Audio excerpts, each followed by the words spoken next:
இன்னைக்கு நம்ம பார்க்க போறது ஒரு நல்ல கதை. நல்லது செஞ்சா நல்லதே நடக்கும் அப்படின்றதுக்கு இந்த கதை ஒரு உதாரணம். ஒரு வீட்டுல ஒரு அம்மா டெய்லியும் ஒரு பிச்சைக்காரனுக்கு சோறு வைப்பாங்க. அதாவது நம்ம ஊர்ல அமாவாசனைக்கு காக்காய்க்கு சோறு வைக்கிற மாதிரி இவங்க டெய்லியுமே பிச்சைக்காரங்க வயோதிகர்களுக்குலாம் அவங்க சோறு வைக்கிறாங்க. டெய்லியும் ஒரு ஆள் வந்துட்டு சோறு வாங்கிட்டு போவாரு. ஆனா ஒவ்வொரு நாளும் அந்த ஆள் சோறு வாங்கிட்டு போற ஆளு அந்த அம்மா திட்டிட்டு தான் போவாரு. இந்த அம்மாவுக்கு பயங்கர கோபமா இருக்கும். எல்லாரும் வாங்கிட்டு போறாங்க, ஆனா எதுவும் சொல்ல மாட்டேங்கிறாங்க. ஆனா இந்த ஆள் மட்டும் வாங்கிட்டு ஏதோ ஒன்று திட்டிட்டு போயிட்டு இருக்கிறானே அப்படின்னு சொல்லிட்டு இந்த அம்மாவுக்கு கோவம் வரும். ஒரு நாள் அந்த அம்மா யோசிக்கிறாங்க, இவனுக்கு அந்த சாப்பாட்டுல விஷத்தை வச்சிடலாம் அப்படின்னு சொல்லிட்டு கோவத்துல இப்படி பண்றாங்க. பட் கடைசியில மனசு மாதிரி இல்ல வேணாம், அவன் லூஸ் பண்ணா இருப்பான் அப்படின்னு சொல்லிட்டு அவன் லூஸ் தான் கிட்டத்தட்ட மன மனநல பாதிக்கப்பட்டவன் தான்.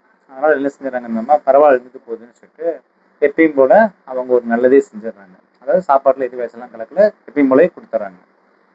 அப்புறம் என்னாச்சு, ஒரு நாள் அதே மாதிரி அவனுக்கு சாப்பாடு வைக்கிறாங்க. அந்த சாப்பாடை அவன் எடுத்துட்டு போயிடுறான், சாப்பாடெல்லாம் எடுத்துட்டு போயிடுறான். சரி, அந்த அம்மா போயிடுறாங்க. அன்னைக்கு மதியானம் ஒரு நியூஸ் வருது, அவங்க பையன் ரோட்ல மயங்கி விழுந்துட்டான் அப்படின்னு சொல்லிட்டு. அப்புறம் அந்த பையன் கேட்குறாங்க, என்னடா ஆச்சு அப்படின்னா, நம்ம ரோட்டில் போயிட்டு திடீர்னு தெரியல, எனக்கு இன்னும் தெரியல, பசி மயக்கமா ஏதோ சம்திங் ராங், நான் காலைல வீட்டில் சாப்பிடாம மட்டும் மயங்கி வந்துட்டேன் அப்படின்னு பார்ப்பல. கடைசியில் பார்த்தா திட்டிகிட்டு இருந்தாங்களே அந்த மனநிலை பாதிக்கப்பட்டவர், அவர் தான் அந்த பையனுக்கு தண்ணி தெளித்து அந்த இட்லியை கொடுத்துருக்குறாரு.